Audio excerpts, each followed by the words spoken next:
உயிர்த்தெழுந்த இயேசு கிறிஸ்துவின் வல்லமை ஊழியங்கள் வழங்கும் வசனப் பெட்டகம்.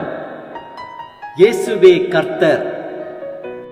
இயேசுவையே தேவன் ஆண்டவரும் கிறிஸ்துவுமாக்கினார். இயேசுவே ராஜாதி ராஜா, கர்த்தாதி கர்த்தா. கிறிஸ்துவே மரித்தோர் மேலும் ஜீவனுள்ளோர் மேலும் ஆண்டவர். கிறிஸ்துவே போதகரும் ஆண்டவருமாயிருக்கிறார்.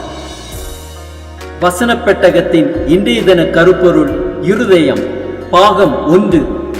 தேவனே, சுத்த இருதயத்தை என்னிலே சிருஷ்டியும், நிலைவரமான ஆவியை என் உள்ளத்திலே புதுப்பியும். இருதயத்தை குறித்ததான வேத வசனங்களை பார்க்கலாம். நீதிமொழிகள் 4:23 வாசிக்கிறோம், எல்லா காவலோடும் உன் இருதயத்தை காத்துக்கொள், அதனிடத்திலிருந்து ஜீவ ஊற்று புறப்படும்.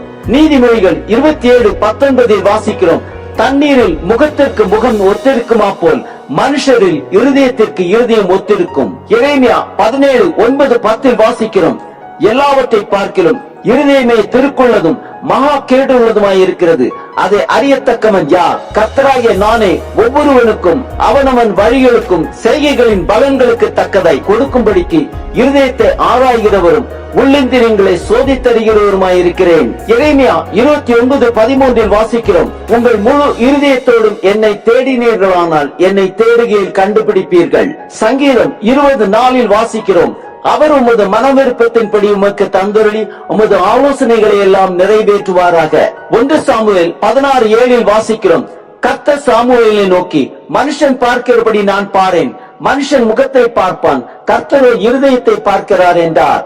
நீதிமொழிகள் 3:5-6 வாசிக்கிறோம், உன் சுய புத்தியின் மேல் சாயாமல் உன் முழு இருதயத்தோடும் கர்த்தரில் நம்பிக்கையாயிருந்து உன் வழிகளில் எல்லாம் அவரை நினைத்துக்கொள், அப்பொழுது அவர் உன் பாதைகளை செவ்வைப்படுத்துவார். மத்தேயு 22:37 வாசிக்கிறோம், இயேசு அவனை நோக்கி, உன் தேவனாகிய கர்த்தரிடத்தில் உன் முழு இருதயத்தோடும் உன் முழு ஆத்மாவோடும் உன் முழு மனதோடும் அன்பு கூறுவாயாக.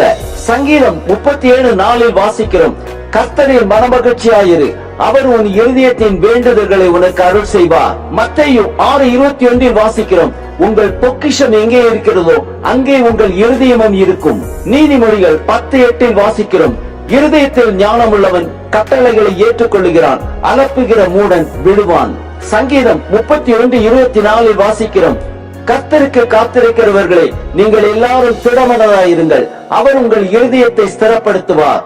எசேக்கியேல் 36:26 வாசிக்கிறோம், உங்களுக்கு நவமான இருதயத்தை கொடுத்து உங்கள் உள்ளத்திலே புதிதான ஆவியை கட்டளையிட்டு கல்லான இருதயத்தை உங்கள் மாம்சத்திலிருந்து எடுத்து போட்டு சதையான இருதயத்தை உங்களுக்கு கொடுப்பேன். சங்கீதம் 119:10 வாசிக்கிறோம், என் முழு இருதயத்தோடும் உம்மை தேடுகிறேன், என்னை உமது கற்பனைகளை விட்டு வழி தப்ப விடாதையும். சங்கீதம் 90:12 வாசிக்கிறோம், நாங்கள் ஞான இருதயம் உள்ளவர்களாகும்படி எங்கள் நாட்களை என்னும் அறிவை எங்களுக்கு போதித்தரும். சங்கீதம் 19:14 வாசிக்கிறோம், என் கண்மலையும் என் மீட்பருமாகிய கர்த்தாவே, என் வாயின் வார்த்தைகளும் என் இருதயத்தின் தியானமும் உமது சமூகத்தில் பிரீதியாயிருப்பதாக. சங்கீதம் 119:2 வாசிக்கிறோம், அவருடைய சாட்சிகளை கைக்கொண்டு அவரை முழு இருதயத்தோடும் தேடுகிறவர்கள் பாக்கியவான்கள். நீதிமொழிகள் 16:9 வாசிக்கிறோம், மனுஷருடைய இருதயம் அவனுடைய வழியை யோசிக்கும், அவனுடைய நடைகளை உறுதிப்படுத்துகிறவரோ கர்த்தர். ஆம், சுத்த இருதயத்தை நம்மில் சிருஷ்டித்து நிலவரமான ஆவியை நம் உள்ளத்திலே புதுப்பிக்கிறவர் கர்த்தர். எல்லா காவலோடும் உன் இருதயத்தை காத்துக்கொள், அதனிடத்தினின்று ஜீவ ஊற்று புறப்படும்.